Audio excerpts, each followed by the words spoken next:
مين يا جماعة حامد حمدان اللي حصل عليه القلبان ده يعني؟ مين حامد حمدان؟ يعني هل هو مثلا كانتي؟ يعني انا عندي مثلا ديانج وعندي امام عاشور وبن رمضان ومروان عطية وكل اللعيبة اللي في نص الملعب دي وخلاص. هعمل مؤامرة كونية عشان حامد حمدان ابو رجل جنان ما يروحش نادي الزمالك؟ ايه الجنان ده؟ إيه اللي بيعمله استاذ مدحت العدل اللي دخل على السبعين؟ ايه يا استاذ مدحت؟ عامل تويته مستفزه جدا وجهات خارجيه وناس عماله تكتب بوستات ومدخلين غزه. يا ابني انت كزملكاوي شت ذا فاك اب، ما تجيبش سيره فلسطين والزمالك في حاجه. يعني وما تجيبش سيره غزه والزمالك في حاجه. ده النادي الوحيد اللي طلع قافله من الاعضاء والجماهير في العالم راحت لغزه كان هو النادي الاهلي. انت ناسي يا ابني ايام حيدر باشا وايام الستة صفر شرف ليوم الدين؟ انت هتستعبط. انت ما تجيبش حتى سيره الزمالك للفلسطينيين اصلا. الفلسطينيين روح كده اسال اي فلسطيني في اي دوله عربيه، الفلسطينيين بيشجعوا مين؟ ما تدخلش فلسطين في الموضوع، ما تحطش اسمك في الموضوع. انت نادي اساسه مزرباخ يا ابني، اسكت ما تبقاش اهبل. وبعدين عاملين فيلم على الصفقات وان الاهلي يعني بجد، هل الاهلي يعني هل كابتن محمود الخطيب واداره الاهلي وانت اصلا معاك الاعلام كله وبتقول ان الاعلام معايا هيعملوا مؤامره كونيه عشان لعيب في نص الملعب؟ لعيب بتروجيت مش عايز يبيعه، فاضل له سنه سنتين، هو محتاجه يا اخي. طب ما هو رفض يديني الباك الشمال بتاعه. بتروجيت رفض يديني الباك الشمال بتاعه، ما بتتكلمش ليه؟ قال لك لا عشان بتروجيت رفض يدي كان اسمه احمد توفيق باين ولا حاجه توفيق ولا ما تعرفش اسمه ايه الباك الشمال بتاع بتروجيت. قال لك خليها كده يعني. طب بص البنك الاهلي بيعمل معاك ايه؟ بص البنك الاهلي بيعمل معاك ايه؟ اللي رفض يدي الاهلي المهاجم بتاعه اسامه فيصل. رضى يدي ما رضاش يدي اسامه فيصل للاهلي وقال لك 90 مليون جنيه، في حين انه راح يدي احمد ربيع للزمالك مقابل، ورفض صفقته التبادليه مع الاهلي. يعني الاهلي قال لهم هديكوا لاعبين ثلاثه وعليهم فلوس وادونا اسامه فيصل، رفضوا وقال لك 90 مليون جنيه نبتدي الكلام. بص مع الزمالك قيموا اسامه مصطفى شلبي ب 35 مليون جنيه.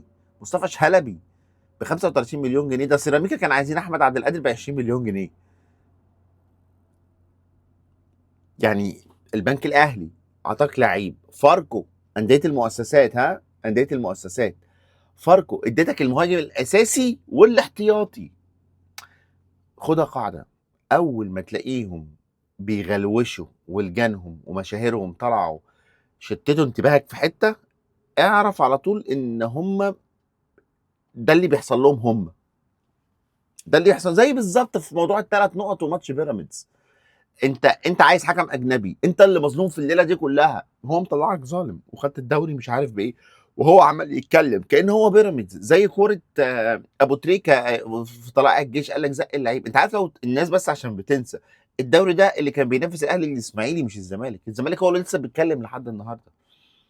تويتة استاذ مدحت العدل، تويته مستفزه، تويته تحريضيه، تويته بتبص كراهيه للنادي الاهلي طول الوقت. ده اللي بيحصل من زمان، من ايام كابتن لطيف بقى ربنا يسامحه. هو ده التضليل اللي بيحصل. هو جمهور بورسعيد وجمهور الاسماعيلي بيكرهك ليه؟ ما من كتر الاشاعات ومن كتر الكذب اللي بيطلعوه بيشنعوا بيه على الاهلي. لما قال لك الاهلي رفض يستقبل المهجرين بعد حرب 67 وكذب. كل ده كلام اتنفى واتكذب. لما قعد يقول لك الاهلي بيكسب بالحكام وبيكسب الاسماعيليه بالحكام، يقعد يشحن في الجماهير، يقعد يشحن في الجماهير لغايه ما حصلت مذبحه بورسعيد، يقول لك حرام وعملوا نفسهم متعاطفين.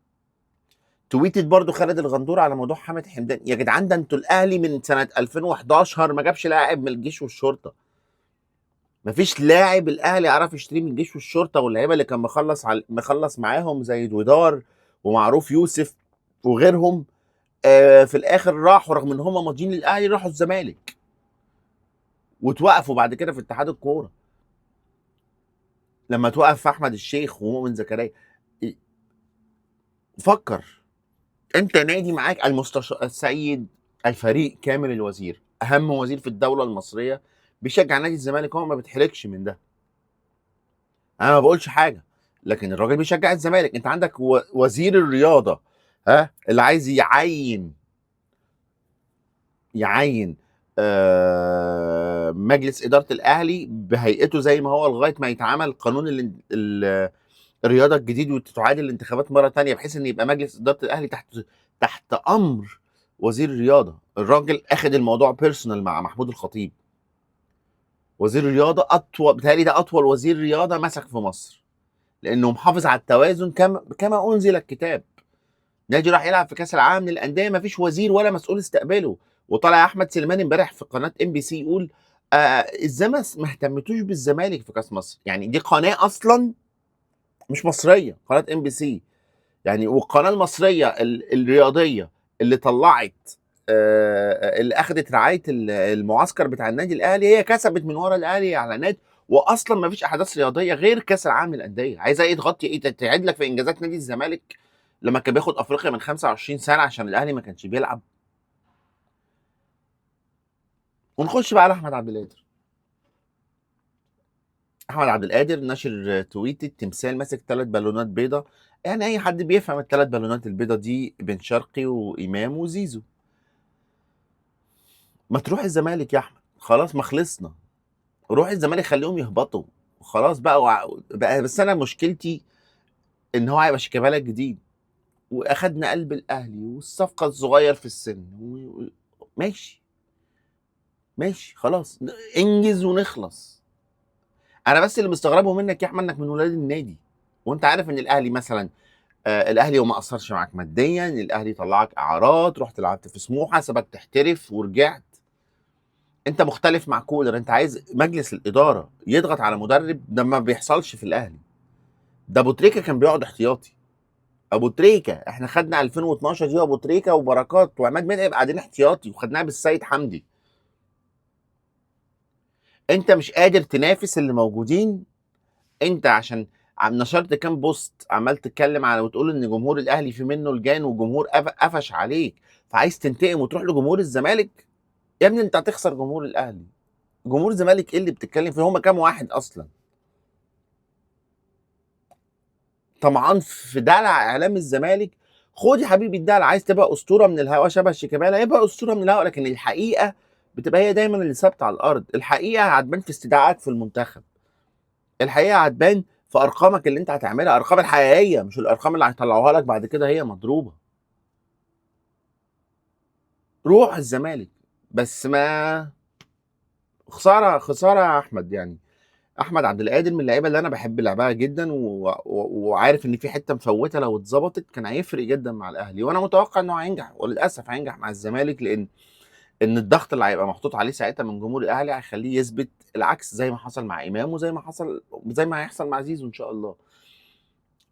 اخر حاجه بقى الفيديوهات اللي بيعملوها على زيزو بعد ما زيزو ما عمل تويت يا جماعه ما تشتموش والخوض في الاعراض. انا فرحان قوي بموضوع زيزو ده، لان هو بيثبت لاي لعيب بعد كده متردد يختار بين الاهلي والزمالك. اديك شايف جمهور الاهلي عامل ازاي وجمهور الزمالك عامل ازاي. ما بقولش ان جمهور الاهلي ملاك، عندنا شويه رمم برضو بس هم قله، انما السواد الاعظم من جمهور الزمالك والله لو دكتور في الجامعه، والله لو شيخ الازهر، اول ما يتعلق الامر بالزمالك بيقلب اللي انتوا بتشوفوه على السوشيال ميديا ده، بيقلب كميه الحقد والكره.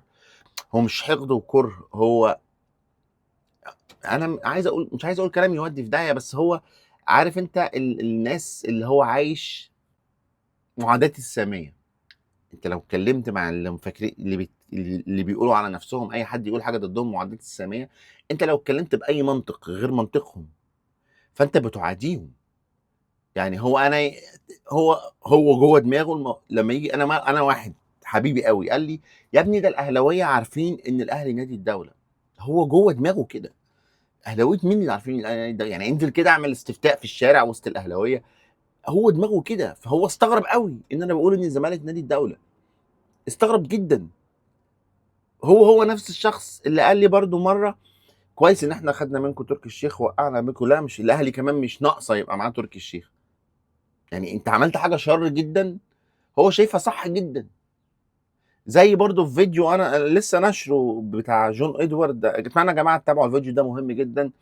لما حنفي بسطان اسطوره الزمالك كان بيقول احنا المفروض نعمل تمثال لحيدر باشا. ليه بقى؟ لان حيدر باشا كان بياخد اللعيبه يخبيها في السجن الحربي وقت موسم الانتقالات ويخليهم يمضوا للزمالك. فالشر اللي اتعمل ده كله بالنسبه لهم خير. فالعدل عندهم هو ظلم الاهلي. العدل عندهم هو ظلم الاهلي. ده احنا هنعيش ايام سودة الايام الجايه. قانون الرياضه الجديد على الموسم الجديد، على الخناقات اللي بيعملوها جوه اوضه لبس النادي الاهلي، اوضه اللبس اللي لسه اللعيبه بتصيف اساسا، اللي بيعمل عمره واللي بيصيف واللي قاعد عند حباته مش ممكن يا جماعه. خصوصا ان الزمالك فعلا مدعم بفريق كويس. يعني لو فعلا صدقوا في محمود صابر وزلاكا وحامد حمدان واحمد ربيع، لا لعيبه صغيره في السن، لعيبه كواليتي عالي، لو معاهم مدرب كويس واتقفل عليهم، لا ممكن تكسب الاهلي. لانك الخط الامامي كله بتاعك كل واحد فيهم عندنا معلم. اللعيبه اللي عندنا قدام دي لو ما لعبتش لصالح الفريق هتقلب فريق احلام بتاع الزمالك في التسعينات. انما احنا قدوتنا دايما عايزين اي فرقه قويه نعملها تبقى شبه فرقه ابو تريكه، فرقه مليانه نجوم، كل واحد يقوم بفرقه لكن كلهم بيلعبوا لصالح الفريق. ما يبقاش في اخر دقيقه هدف هتجيبه ويخليك اول المجموعه تطمع فيها وما تبظهاش زي ما عمل حسين الشحات، ولا ضربه الجزاء اللي تريزيجيه طمع فيها. بس انا قلت اقول كلمتين كده عشان تويتة مدحت العدل استفزتني. وبعدين اذا كان حامد حمدان جامد جمدان وعقده ساري مع بتروجيت، بتلوموا على بتروجيت انه مش راضي ليه يسيب اللاعب بتاعه. امال انتوا زعلانين من زيزو ليه؟ ما كان عقده انتهى. زيزو كان عقده انتهى. ربنا يهديكم، او ربنا يهديكم.